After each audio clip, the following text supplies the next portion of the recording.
कांग्रेस के वरिष्ठ नेता अधीर रंजन चौधरी इस वीडियो के बारे में उन्होंने क्या क्या, एक बार वो भी सुनाता हूं।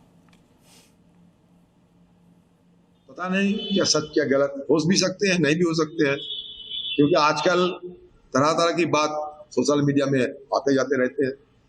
अगर ये सच है तो आम लोगों के सामने सवाल जरूर खड़ा होगी कि हुमायूं कबीर आदमी तो है लेकिन किसके लिए काम कर रहे हैं, ये सवाल जरूर पैदा होंगे। इतने पैसे उनके पास, इतने धन कैसे आए कि हेलीकॉप्टर की इस्तेमाल कर रही है। अजय जी, मैं आपसे जवाब लूंगा, लेकिन ज्ञानेंद्र जी काफी देर से इंतजार कर रहे हैं। ज्ञानेंद्र जी, ये वीडियो को लेकर बहुत इस वक्त चर्चा चल रही है। ये सच भी हो सकता है, ये झूठ भी हो सकता है, क्योंकि खुद आपने सुना अभी अधीर रंजन चौधरी कह रहे हैं बहुत कुछ चलता है सोशल मीडिया में। तो देखिए प्रत्युष जी, भारतीय जनता पार्टी के नेता अमित शाह साहब ने जो बंगाल में राम राज्य की बात करी और आपने उस पर चर्चा करी, राम राज्य क्या है? अमित शाह कह रहे कि राम राज्य गवर्नेंस मॉडल है, और फिर वही सवाल है कि अमित शाह साहब बता दें कि 22 राज्यों में इनकी सरकार है, कहाँ गवर्नेंस मॉडल चल रहा है? राम राज्य का मतलब क्या है? राम राज्य की अवधारणा क्या है? राम राज्य का मतलब है कि जहां पे हर गरीब के बच्चे को अच्छी शिक्षा मिले, उस राज्य को राम राज्य कहते हैं। जहां हर बुजुर्ग को अच्छा इलाज मिले, जहां हर नौजवान के हाथ में रोजगार हो, जहां महिलाओं की सुरक्षा और सम्मान हो, जहां किसान की बात हो, गरीब की बात हो, आदिवासी की बात हो, मजदूर की बात हो। भारतीय जनता पार्टी के 22 राज्यों में सरकार है, लेकिन राम राज से बहुत दूर है। इनके शासन में क्या चल रहा है? आपके समय में दिल्ली में रामराज था, दिल्ली की सरकार थी, रामराज की सरकार। अगर रामराज की कल्पना को किसने चरितार्थ करा, तो दिल्ली की जनता ने राजा क्यों बदल दिया? प्रत्युष जी, और उसी रामराज की कल्पना को किसी ने सही मायने में चरितार्थ करा तो ममता बनर्जी ने करा है। ममता बनर्जी और अरविंद केजरीवाल दो आदमी हैं जिन्होंने नरेंद्र मोदी से आंख में हाथ डाल के बात करी, जिन्होंने नरेंद्र मोदी को आईना दिखाया और नरेंद्र मोदी की आज की बहस इसलिए भी दिलचस्प है क्योंकि देखिए इंडिया ब्लॉक के कई यहाँ पर सहयोगी एक साथ हैं। इनकी नजर में बंगाल में रामराज्य तो नहीं है। अजय जी, मैं अगर गलत नहीं कर रहा, आप कह रहे हैं कि पूरा बंटाधार कर दिया है पूरे सूबे का। ये कह रहे हैं कि अगर रामराज्य को कोई चरितार्थ करता है तो ममता बनर्जी करती है। ये इंडिया ब्लॉक के दो सहयोगी कह रहे हैं।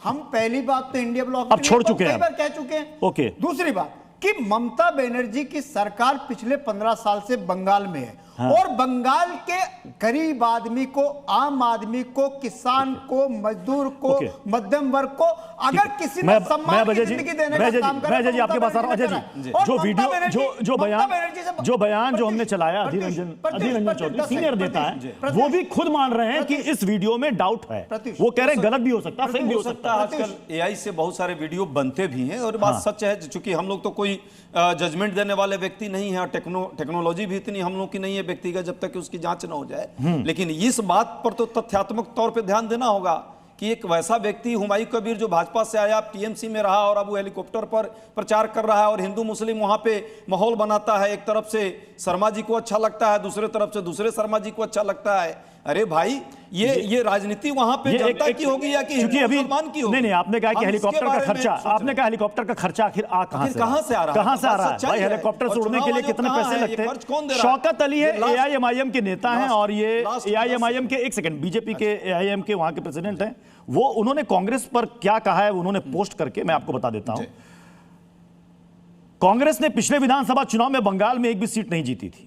अगर एक नई पार्टी बंगाल में कुछ सीटों के लिए 1000 करोड़ की डील कर सकती है कुछ सीटों के लिए, तो जरा सोचिए बूढ़ी कांग्रेस बंगाल की सभी सीटों पर लड़ने के लिए कितनी लंबी डील की होगी।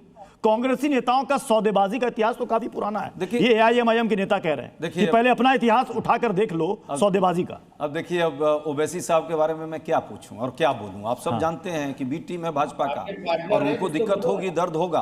अरे भाई, कांग्रेस पार्टी एक जीते या नहीं जीते, लेकिन कांग्रेस पार्टी वहां उसूलों पे लड़ रही है, मुद्दों पर लड़ रही है, जनता की लड़ाई लड़ना चाहती है। ये लोग हिंदू मुसलमान की लड़ाई लड़ना चाहते हैं। भाजपा को मदद करने के लिए एआईएम और ये कौन कबीर और कौन हुमायूं चले आए हैं वहां। हम चाहते हैं कि वहां पे जन मुद्दों पर बात हो। इंडस्ट्रियल ग्रोथ क्यों रुका हुआ है, क्यों महंगाई बेरोजगारी सालों से अजय जी आप जन मुद्दों की बात नहीं कर रहे हैं। अनंत विजय जी ने एक बात कही है, लास्ट में बोल के छोड़ देता हूं। अनंत जी, वाकई अनंत भी और विजय भी दोनों नाम इतना प्यारा है, वरिष्ठ पत्रकार है, उनका तो बहुत सम्मान मैं करता हूं।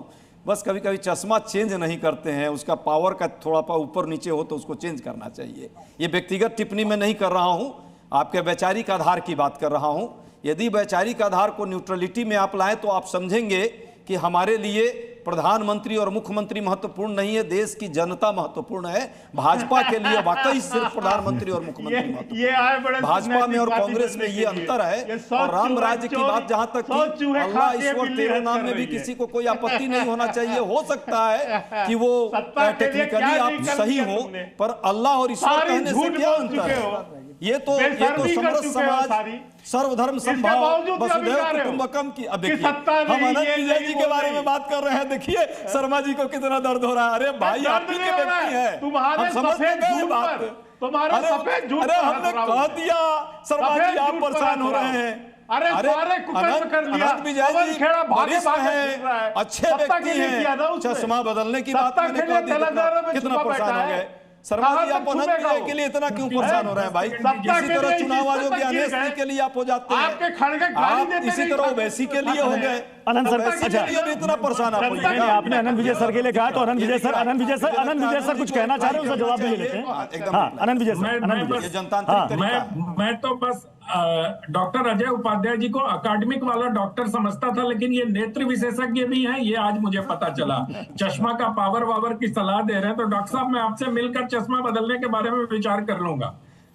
नहीं, मैं चाहता हूं कि आप न्यूट्रल वाला रखें, बाकी तो सब ऊपर नीचे चलते रहेगा। न्यूट्रल रखेंगे तो आपके सम्मान में और वृद्धि होगी। चलिए, व्यक्तिगत कोई बात नहीं है, मेरा वैचारिक बात है, और वैचारिक आधार पर हर आदमी का अपना एक सोच होता है। संजय शर्मा जी